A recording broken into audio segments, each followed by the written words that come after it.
So this week I saw a short YouTube video. It's YouTube, the YouTubes. Have you ever heard it? The YouTubes. It's, yeah, I think if you have a modem, that DSL, I think is what it is. Yeah, yeah. But you have to unplug your faxamail for it to work. So then you can get on the YouTubes at 240 kilobytes per second. So I was watching this short YouTube clip, and it's called "All That Work for Nothing." And it was just a short, little funny video, about 8 minutes long, about this couple who's on vacation with their 4-year-old son.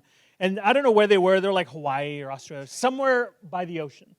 And there's a part where the dad and the son, they're on the beach, and the dad tells the little kid, he's like, hey, if we make a hole, we can bury you in it and put sand over you. People do it all the time. They take pictures, and this kid is like super excited. He's like, sweet. I mean, what kid doesn't want to dig in the sand, right?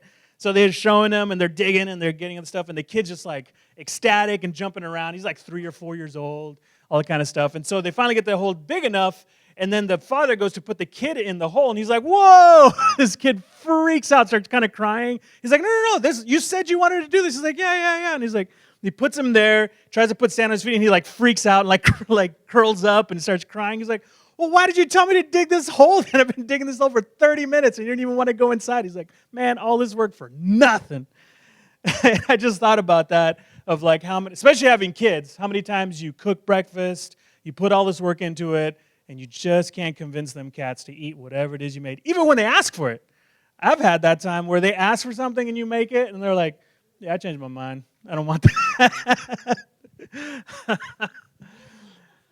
And that's just a little bit of what I want to talk about today. It's kind of all that work from nothing. And there is this saying that we have, at least in American culture, says it's not the destination, it's the journey. And there's some truth to that, but I'm not a fan of that either.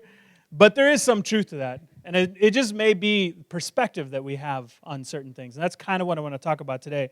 I'm going to share a story today, probably of a little bit of an unknown character within the Bible, and just look at it from a perspective that hopefully changes it a little bit, and then see what we get out of it as well. For those of you, I think all of you know who I am here. My name is Sergio Chavez. I'm part of the pastoral team. But just in case some of you have Alzheimer's, hello, my name is Sergio Chavez. I'm part of the... Is the shaming not helping? Okay. I do. Why? Sometimes, because sometimes we have visitors. No, because we both have Alzheimer's. So it's a new time for us every time. There we go. Man, I met this new guy. He's pretty cool. His name is Miso, something. Anyways. So I'll see how many more times I can work shame into it, Veronica, just for you. Since everybody here knows me, I don't have to warn any visitor how inappropriate I am. So that'll work. So in our Western civilized society, we like stories to be a specific way. It has a beginning, has a middle, and has an epilogue. Prologue, middle, and epilogue. First act, second act, third act. And usually that's how most of the stories that we've grown up to know. We've been ingrained to have a story be this way. Even though you don't know it, the stories that you probably really like go this way, especially movies. Movies are very formulaic. You got the beginning, you got the setup, you have the conflict, the hero or the person has to get over whatever the conflict is. There's this huge build-up to the right before the third act, where there's this big kind of crescendo of a movie, and then they either win or whatever happens, and then there's the epilogue, and everything gets tied up in a little bow for whatever happens. Typically in Western civilized society, the hero wins, the guy gets the girl gets the guy, the team overcomes the other team and wins the whatever trophy. And most stories are that way. I call that a Disney ending. And we see it a lot of times. And there's movies, I'm terrible at movies because I love movies and I love storytelling, and there's just sometimes the movies just get over the top, like, yeah, they should have died. They should be dead. There's no reason why they're alive. The only reason why they're alive is because they need another 10 minutes to finish the movie off to make sure that it's done. Just the ridiculousness of storytelling. But life isn't always that way. Life is very much sometimes like that father who did all that work and then nothing happened. All that work for nothing. And that's what we're going to kind of read today on a character called, I think I'm saying this right, Yerubal from the Bible. And it's kind of like that. His life the way it ends totally sucks. Totally sucks how it ends.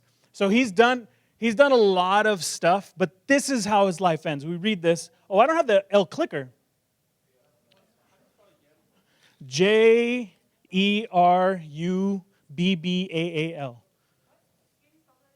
Jerubbaal. So in English, you could say Jerubbaal. So I looked it up, and I was like, how do you actually pronounce his name? Because I'm like, Jerry something. And what I saw was Jerubbaal, but it could be something different.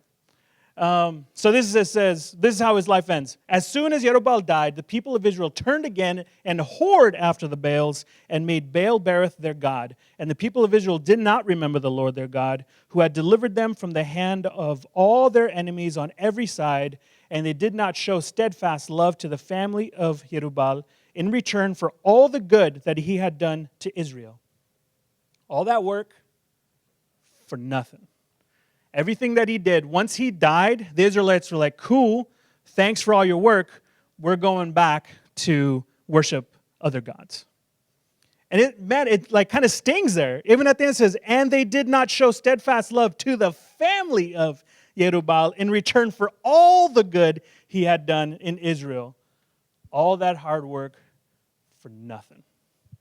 Now, it may not be for nothing, but that's sure what it sounds like. Most of us don't know the end of our lives, but this is all retrospect, so we get to see. So we're kind of work our way backwards through the life of Jerubbaal and why this is such a big deal. So what did he do? Well, one of the things that Jerubbaal did, he was a great leader. And while he was a leader in Israel, there was peace in the land for 40 years. Now we see this in here. It says, and the land had rest 40 years in the days of Jerubbaal. Now, that's a big deal. The kings of that time, not all of them, it was only the kings who sometimes brought this peace. King Solomon, 40 years of peace. He also had 300 or 700 wives and 300 concubines, so we wonder on how he brought that peace. He was just sleeping his way to peace in some form or fashion. It worked.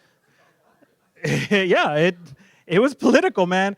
Who is rolling deep with 700 wives for no reason? Yeah, okay, so they don't go much longer. There's like, and then there was peace in the land for 40 years. I'm like, that's what he was doing. King Ehud, 80 years. King David for a little bit of time, and King Saul. But Jerubbaal wasn't a king. And yet, his leadership, the way he was straight gangster, he brought peace without being a king. In fact, he was a warrior, and he even turned down kingship. Because of his leadership, because of the things he did, the Israelites said, you be our leader. You be our master. We will follow you. And he said, Yeah, he said, look, Jerubbaal said to them, I will not rule over you, and my son won't rule over you. The Lord will rule over you. No king, this warrior that the Israelites like, we'll follow you, man. Everything you've done, let's do what you. He's like, no. Let me set you straight. The person you're supposed to be following does not reside here on earth as a human being at the moment. It is the Lord. So he's trying to steer the Israelites to what they're supposed to be doing. This is why he was such a great leader. Turned down kingship. They follow him. He brings out peace. And his undying faith to the Lord then begins to affect everybody else. He even asks them, when they come to him, he's like, no. Follow the Lord. And who's going to disagree with Jerubbaal? This big leader, this straight gangster of a person in this story. Now, if we go back even more, Jerubbaal, see, how he gets to this place is that he defeats this huge army. And right before this, we kind of see why people probably don't question him too much. So he was chasing after his army, and he defeated them, but then he was chasing after the kings. So he's chasing after this king Zeba and Zalmunna. And on his way after chasing after them, he passes this place called Sukkoth and this place called Penuel. And they've been chasing, they already fought a huge battle, and they're hungry, and they're trying to chase after these two other kings. So they passed Sukkoth, and they said, hey, look, we're tired. My men are tired. My small army of men are tired. Can you give us some bread to eat for these people at Sukkoth? And what they say is like, well, has the Lord already given you over these King Zeba and Zalmunna? Why should we give you bread? So they're just playing a political game, right? Like, if we help you and you don't defeat these kings, and they find out that we helped you, guess what those kings are going to do? They're going to come back and tear us a new one. So Yerubaal's like, all right, when the Lord delivers these kings to me, I'm going to come back and pay you back the way you paid me back. And then he goes from Sukkoth and he goes to another place called Penuel, and same thing. Will you give us some bread? And they're like, well, they answered him basically the same way. He said, all right, when God gives me these kings, when I come back, you better hope. You better hope I don't find these kings. Straight gangster.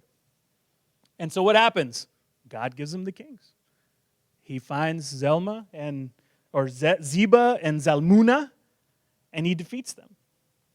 And he comes back. He comes back to Penuel, comes back to Sukkoth. It's like, remember when I asked you for some bread? I'll ask you for some bread. You remember that? All right. So he finds this young cat in Sukkoth, and he says, look, go gather around all the elders of the city and bring them out here. And so he gathers them around, and this is what he does. Yerubba'al says, and he took the elders of the city, and he took thorns of the wilderness and briars, which are thorns apparently, and with them taught the men of Sukkoth a lesson.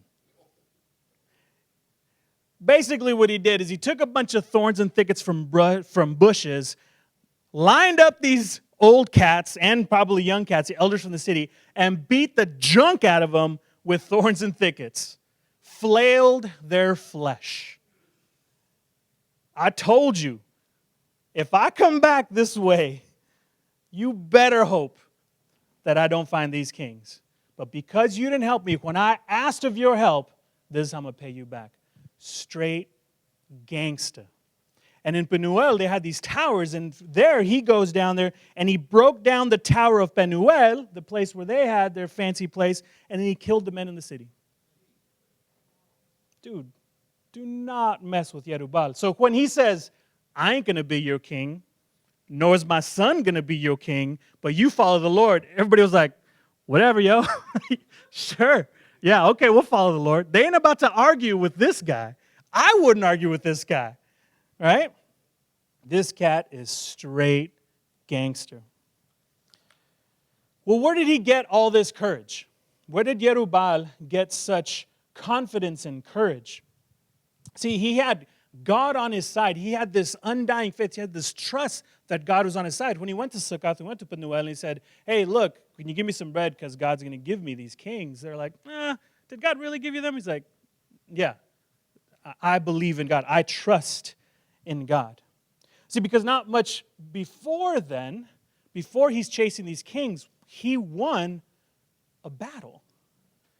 God gave him victory over a battle. And his army was really small against this huge army that he was going after. But because God was on his side and he trusted that God was on his side, he knew he would win this battle. And his confidence in the faith of God even affected others. When he fought this huge battle and then he started chasing these two kings as the army started fleeing, other people in the land heard about it and they came to help them. And they started getting courage. And when he was chasing away the leftover of the army of this huge battle, they wanted to help. So they chased down some of the princes of this army that he just defeated. Let's see if I get these names right. Prince Oreb and Zeb. So others joined in. They chased Prince Oreb and Zeb, and they decapitated them and brought their heads back to Yerubbaal. This is rough stuff. So I read the Bible to my kids. They're 8. Yeah, they're almost 10 and 12, right, at night. And we started reading the Old Testament. We've gone past all the story Bibles, all, the little kid Bible, the preschool Bible, to the story Bible, to the 365-day Bible, to like, there's no more story Bibles to read you. We just got to go into the normal Bible now. And it's still the youth Bible. It's called like the Quest Bible. And so we started in the New Testament a little bit, and then we got to Revelation, and I'm like, all right, let's go back to the beginning, because this is going to be all crazy for you for a bit. So let's just go from the beginning of the Bible. My kids, if you have not read the Old Testament straight through, people die left and right. Man, people will get hundreds and thousands of people just get torn down. And my little Sabrina, who's here, I would read, like, in the very beginning, the chapters are quick. There's a story of something, they do something wrong, and they're killed off, and then the next people, right? And Sabrina's like, oh, is everybody going to die in this story? And I'm like, most likely, yeah. She's like, ugh. When are we going to get past everybody dying? I'm like, it's going to be a while. We're still in Genesis. We still got a ways to go. So when we hear these stories in the Old Testament, is what we hear going on. Again, not the Disney story we're used to, right? These are the realities of these stories. So the other people have courage because of what Jerubbaal has been doing. They're, getting some strength from him. That's the type of leader he was. So again, it's not a huge surprise that there was 40 years of peace while he was rolling deep in the land. Because, man, he was beating the junk out of people with thorn bushes, man. Shoot, just for bread. Dude, if he asks you for a tortilla or whatever, hand it over. Dude, don't even try to hold back. That guy will take you out, man. But his courage didn't come from just some blind faith. He didn't just roll deep this way. His courage came from somewhere. See, that army that he defeated when he was chasing the prince and the king, they were huge. But he didn't have a big army. And see, he defeated that army, but he only defeated them because Yahweh, God, helped him. And when God helps you, when you notice that God has done something for you, you start to begin to feel something. I don't know, maybe this is just me, but if I feel that God is on my side, then I get some courage. I get some strength. I get some like, okay, all right, God asked me to do this, so when he delivers, I'm like, all right, well, I think I can do the next thing. So Jerubbaal was gaining his courage from this faith from God. But he didn't just do exactly what God said all the time. Even he needed some help. And there was a time where God said, okay, look, your army is going to go fight this army. But if you're afraid, let me help you out. So this is what he does. God tells Jerubbaal, he says, look, if you are afraid, right here it says, but if you are afraid to go down to the camp with Purah, your servant. So his army's camped out over here. Jerubbaal's army's camped out here. This huge army is camped out over here. And God says, if you're afraid to take these cats on, take your servant and go down there to the camp. And you don't have to go even by yourself. If you're afraid of the dark, take Purah. I don't know who Purah was, but clearly he's like, all right, let's go down to this huge army in the middle of the night where people could kill us automatically, but I guess you're the boss. And Jerubbaal sees this army. And in the Bible it says their camels were too many to count, and the army looked like locusts on the shore. Just this huge army. And when he gets to the camp, when Jerubbaal gets to the camp, he hears these soldiers talking in the middle of the night. And this soldier recounts to another soldier, hey, I just had a dream. I had a dream, that a loaf of bread, I think it was? Yeah, about a loaf of bread that rolls down the hill and hits a tent, and it flips over and falls. And the other soldier says to him, like, oh, that means that God is on the side of Jerubbaal, and we're done for. That means he's going to defeat us. And so Yerubbaal hears this. He's like, oh, God is on our side. If even the other army thinks that God is on our side, then of course he's on our side. So Yerubbaal worships Yahweh, and he goes back to his army, and he charges on them. They took the camp by surprise during the night. They got confused, and they overtake them, overpower them. So now Yerubbaal, we go back even further. He's defeated a huge army with a small army, but only because he knew God was on his side. Now, before then, this huge army, he had a small army, but he actually had a bigger one first. But God told Yerubbaal, he's like, look, I'm going to ask you to take these cats over, but I'm going to work with your army a little bit. There's too many of them. He's like, what? What do you mean there's too many of them? Yeah, see, he goes, there's too many of them, and I don't want you going to fight this army and to think that you're going to get all the credit. So I'm going to have to weed you guys down a little bit. And so we read here, it says, then the Lord said to Yerubbaal, it says, the people with you are too many for me to give the enemy into your hand. Unless Israel boast over me, saying, my own hand has saved me. So in going into this battle, this huge battle, God whittles his army down. And he says, I'm doing this so you can't take any credit. So you know it was only because of me that you have won. So now you can see where Yerubbaal is slowly but surely has been getting his faith and his courage. Because when he knows that God is on his side and he's proved it, he's a little puffy, almost even. But Yerubbaal was afraid. He was a little scared. He was like, okay. I mean, I guess that's cool. Like, can I not just fight the army with the people I have and still give you the credit? No. See, his courage and his undying faith, it came with a price. That price is trust. He had to trust in God. Now, Yerubbaal wasn't stupid. He was pretty cautious. He was a warrior, remember. So when you read this about him going against an army that's way larger than he is, and he gets whittled down, he's not dumb. It's a numbers game.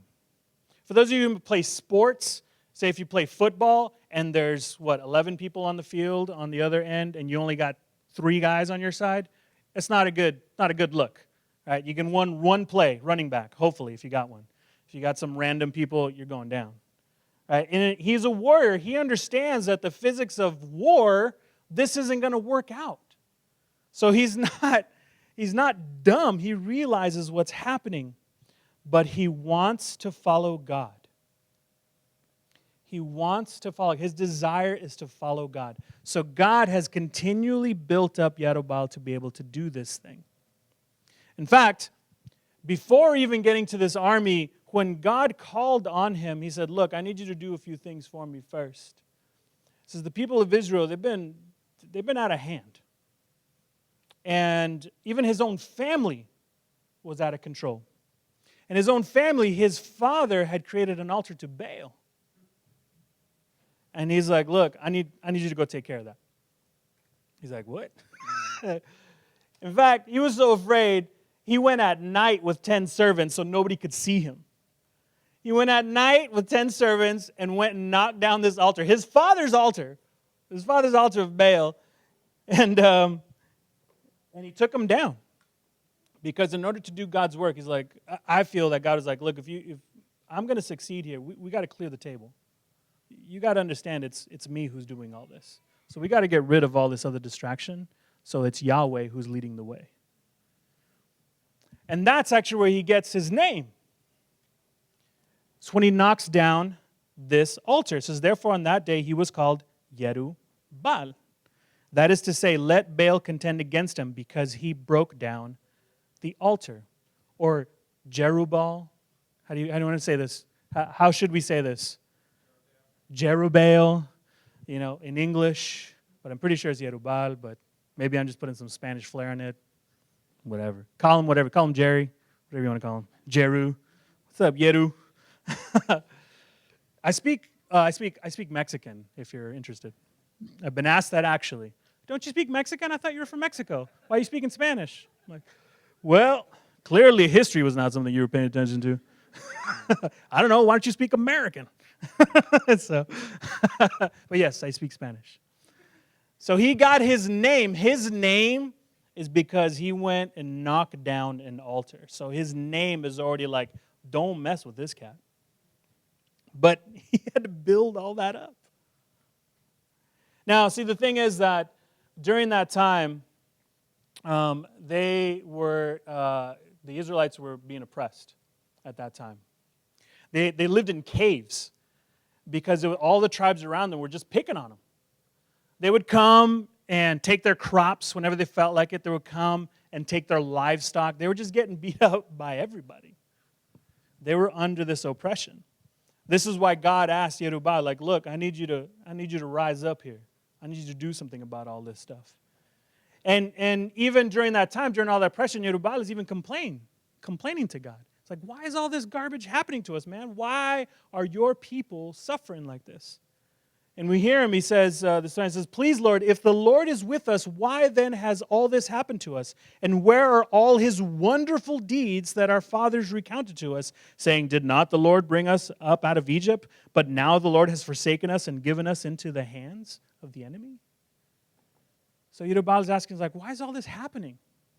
Why are your people, the one you saved out of Egypt, why are we now getting beat up in a land that you asked us to come to?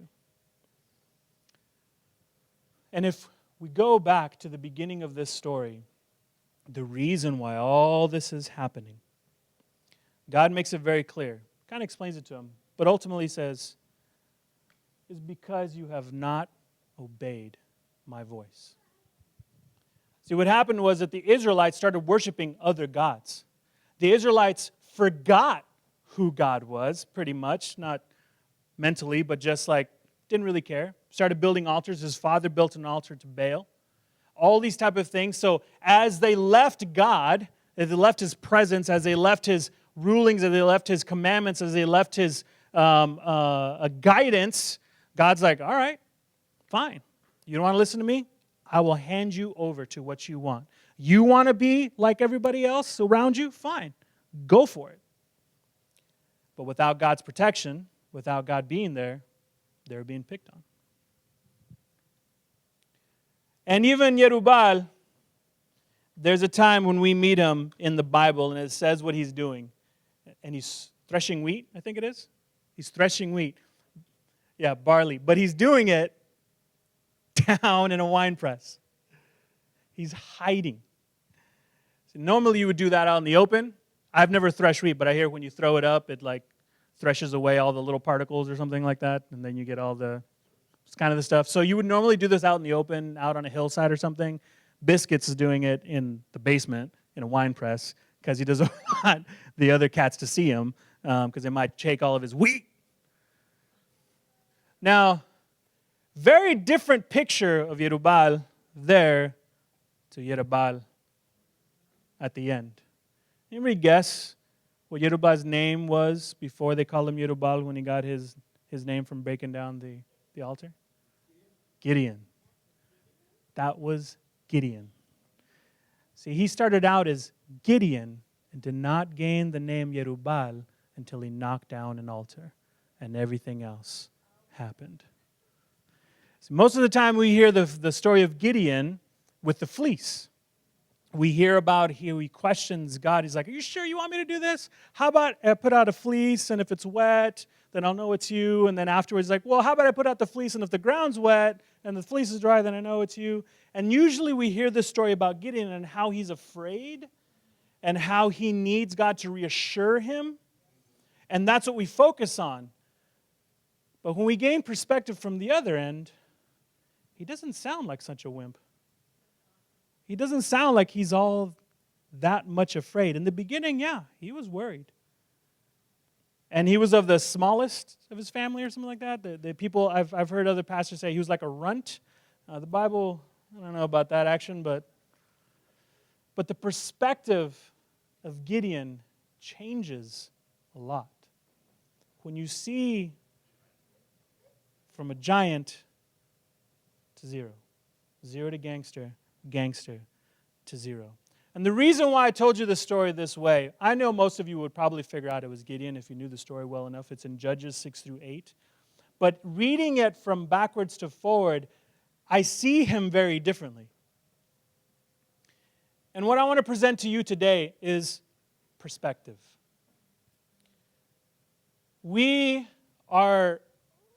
You will be ingrained in whatever culture that you are in. We are in the U.S., Western civilized culture. Even though some of us are immigrants like myself, we came from a different country, we might have some of that infused into us, but ultimately we're here. And so we begin to view things the way the culture views things. We begin to view things from our own perspective because that's the perspective we have. If we have a family, we see things through when we walk into, I know when I had kids for the very first time, I had a little 1-year-old who just started walking, and I walk into a family's house who don't have kids, and I'm like, my child's going to die in here. All these sharp corners and weird things sticking out, and they got glass vases just all pretty. I'm like, we're going to break something. My child's going to poke his eye out. Our perspective is what is in our lives. That's how we see things. Theirs wasn't because they didn't have a kid. They didn't have to worry about that. So I bring this up because in reading this story of Yerubal, sometimes for myself, and I would ask you to, ask yourself this, is how do we view our trust in God? There's many times that I do a lot of prayer, and thank you all who join me on Tuesday night to do Facebook prayer. And how I hear a lot of prayer is, God, please help me with. God, please help me with. Please help me with. And that's not wrong. It's not bad. God asks us to bring everything to Him. But as our perspective, when does that flip the other way with, God, what are you asking of me? God, how am I supposed to be blessing other people? God, how am I supposed to be an effective disciple for you, for others? My friend might be sick and might have cancer, but are you asking for something different other than just healing physically for them? Is there a reason why I know this person? Are you asking of me to possibly help them understand the gospel more? Bring some sort of spiritual revival or spiritual healing to them? What perspective do we have on the church and our Christian walk? Do we come to church as we have been doing so, and it is a place that it's supposed to feed us? It's a place where we sit, and whoever's up here and whoever's up there is supposed to give us something. It's supposed to rejuvenate us for our Christianity, for the lack of whatever is in our lives, for the lowness of our lives. We come into a church as though it's supposed to pour water into our life and fill us up. And if the church doesn't, then we're upset. And it doesn't mean it shouldn't do that. I believe churches should do that. But where's the perspective of what am I bringing to my church? What am I bringing in my Christian walk? What am I bringing to my family? Have I been trusting in God and building up myself so that when I gain courage because God has done things in my life, other people too will gain courage because of what God has done in my life, not because of my ideas.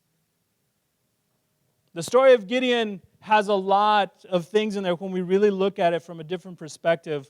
God reduced his army down because he wanted to make sure that God got the credit. So when you lose your job, when your car gets in a wreck, when something happens to you that's somewhat devastating, hopefully I'm not saying that God is doing these things to you, but maybe that reduction is not always a bad thing.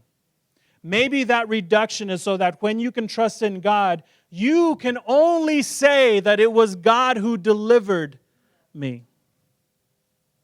Sometimes our perspective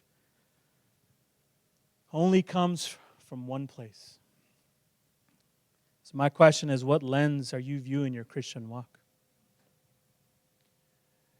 How often are you reading the Bible not to see what ideas you can gain, but what ideas the Bible gives you?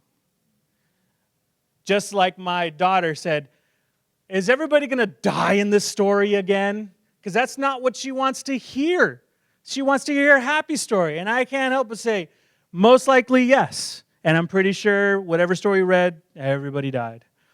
And I have this kind of running, it's not a joke, but when I'm reading the Bible to my kids, and they'll be like, and they're like, died. I'm like, because pretty much that's what happens. A lot of we're in Leviticus. Where are we at? We're almost out of this craziness. We're almost to Judges, I think, or whatever. Numbers. We're in Numbers. And just people dying left and right, man. Just people going down. So I bring this to you on asking yourself in prayer today or this week, what perspective may God be asking of you? Look at your life and look what's happening and see where God may be infusing some things that maybe we're not paying attention to. We can look at this church. Let me give you a perspective of a pastor. I can look at this church and say, like, the chairs aren't full. So this church could look unsuccessful, right? We need to fill all these chairs. One, did God put all these chairs here? Did He put out 220 chairs? And He says, 220 people you need to be ministering to. Or did God bring you here, and it is this people that we're ministering to?